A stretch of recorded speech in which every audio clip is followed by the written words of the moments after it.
tying to Dr. Seyfried's work on starving cancer, and there's a lot of people in the natural health realm that talk about starving cancer. How do you feel about that? I think that's what we're doing to some degree. And I think that a small proportion of patients may actually have success doing just that. But I think that when we look at the available data in animals, because that's where we have most of that data, that's not enough. But again, how was it designed and how was it? Most of the animal ketogenic diets are still like soybean oil and processed chow and, so not an optimal diet.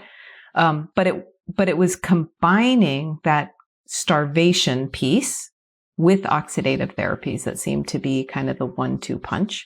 And maybe, as I know a lot of folks out there are trying to look at, do we need as aggressive of those oxidative punches? Can we do lower dose or lower volume or other pieces to that treatment?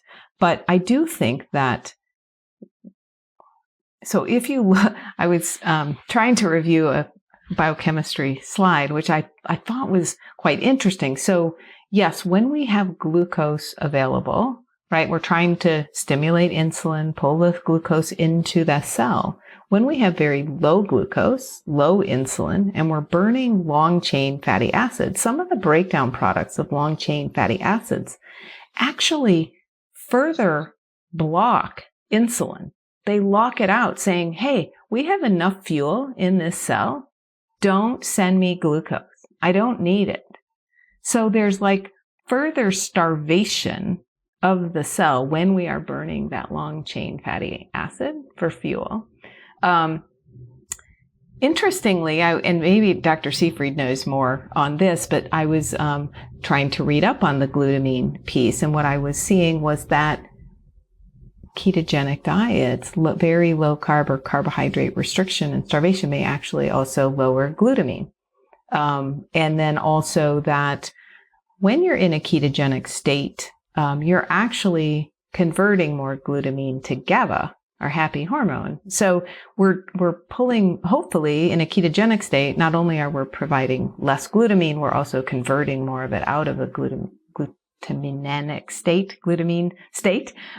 So there may be some really interesting, again, biochemistry that's going on that we just are not fully aware of yet. I think that it's a very fascinating area of investigation, but just like with glucose, glutamine is necessary for our survival. We can't ever get to zero. We will make it. That's why we have all these built-in backup systems that if we don't eat these foods that contain it, we will make it. So we'll make it somehow. And very interestingly, in a cachectic state, so somebody end stage that's actually a highly metabolic state. Glutamine goes through the roof. And, so if we can just quiet, if we can turn the switch around, we're actually probably taking that glutamine way down by putting them in a ketogenic state where we're stopping the cachectic process. Interesting. You used a term there, oxidative punch. What do you mean by that?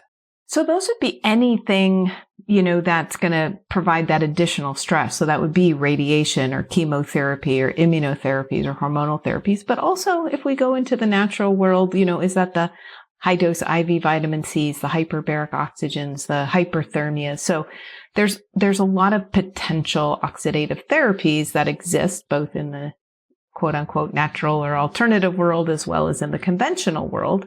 And what would be really great is if we could come up with a way to kind of minimize or also identify. I think that just like with chemotherapy that's given very cookbookish, you have this disease, this is what you get. They're starting to do a little bit more of looking at certain genomic changes and, okay, you might be better off with this or this. But the same goes for our alternative therapies. Oh, you want high dose IV vitamin C? Here's your regimen.